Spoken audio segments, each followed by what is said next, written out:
For 400 years they lived in chains. For 400 years their hands were scarred by bricks and their backs were broken by whips. For 400 years their children were born into slavery. Every night the cries of the people of Israel rose into the dark sky, a desperate prayer from a nation in agony. And then, one day, God answered. On a lonely mountain, a shepherd named Moses was tending his flock. Suddenly, he saw a fire burning in a bush, but the bush was not consumed. It burned and burned, an unquenchable flame in the wilderness. And from within the fire, a voice called out, "Moses! Moses!" Trembling, he answered, "Here I am." The voice of God spoke again, "I have seen the suffering of my people in Egypt. I have heard their cries because of their slave drivers, and I am sending you to Pharaoh to bring them out." Moses was terrified. He was a fugitive, a simple shepherd. "Who am I," he asked, "that I should go to Pharaoh and bring the Israelites out of Egypt?" He felt small, insignificant, and completely unqualified for the task. But God replied with words that would change the course of history. Words that echoed with divine power and promise, "I will be with you." With nothing but a wooden staff in his hand and a newfound faith in his heart, Moses walked into the golden palace of Egypt. He stood before the most powerful man on earth, Pharaoh, and looked him directly in the eyes. He delivered his message, simple and bold. "Thus says the Lord, the God of Israel, let my people go." Pharaoh laughed. He saw a shepherd, not a prophet. He saw weakness, not the power of the Almighty.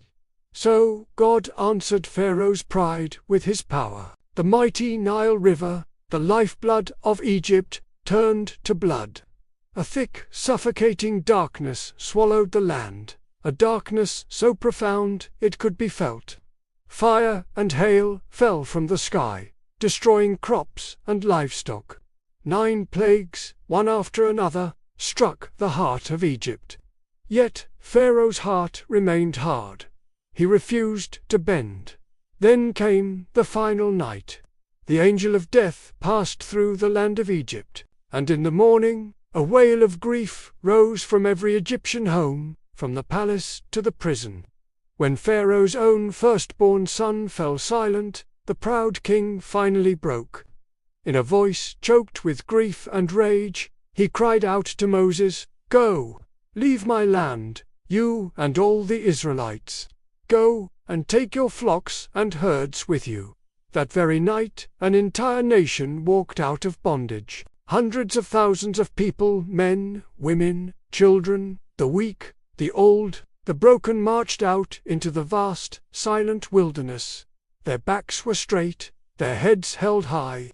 For the first time in 4 centuries, they were free.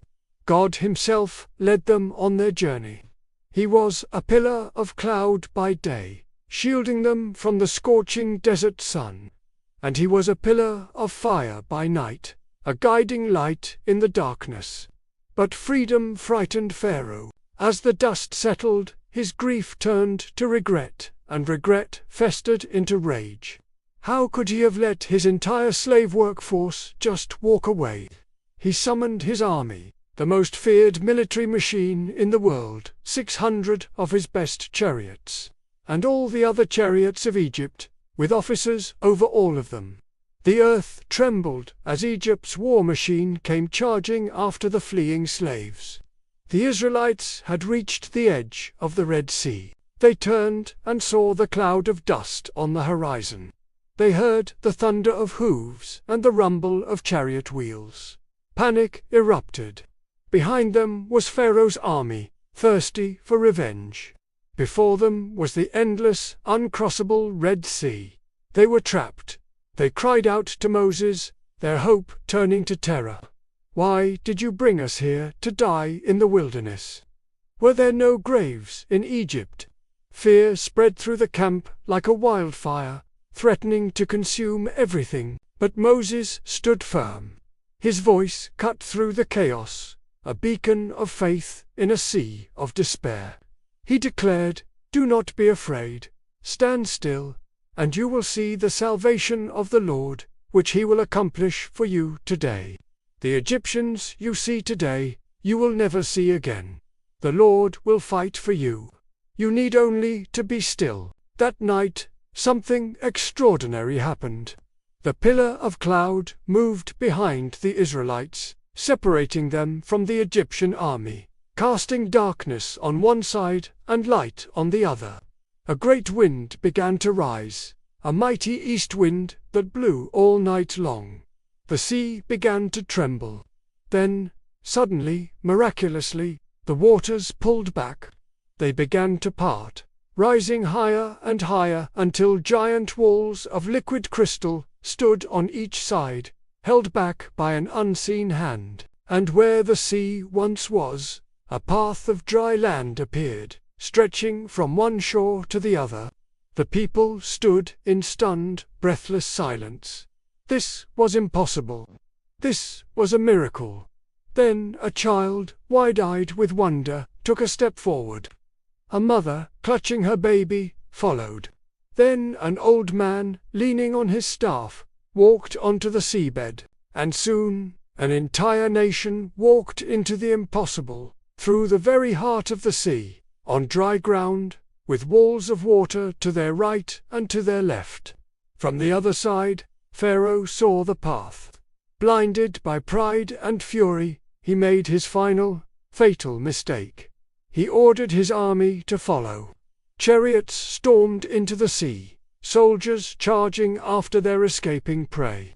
But, in the middle of the sea, God threw the Egyptian army into chaos. The chariot wheels became clogged. They fell apart. The horses panicked and stumbled.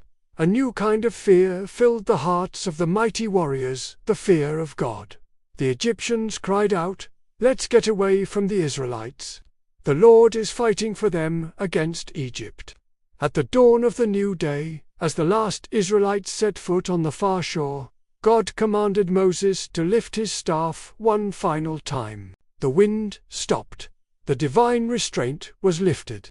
The walls of water collapsed. The sea returned with all its power, and Egypt's mighty armies, chariots, its horsemen, its pride was swallowed whole by the churning waves. Not one of them survived. The sun rose over silent waters. On the shore, Israel stood, alive, free, saved. They looked at the sea, and then they looked at each other. The chains of slavery were gone. The fear of Pharaoh was gone. Their past was drowned, and their future had just begun. And then a song of victory erupted from the people. They lifted their voices, singing, "The Lord is a warrior. He has thrown the horse and its rider into the sea." Maybe today you feel trapped. Maybe you feel the failures of your past chasing you down, and an impossible situation, like a great sea, blocking your way forward. You feel stuck, with nowhere to turn.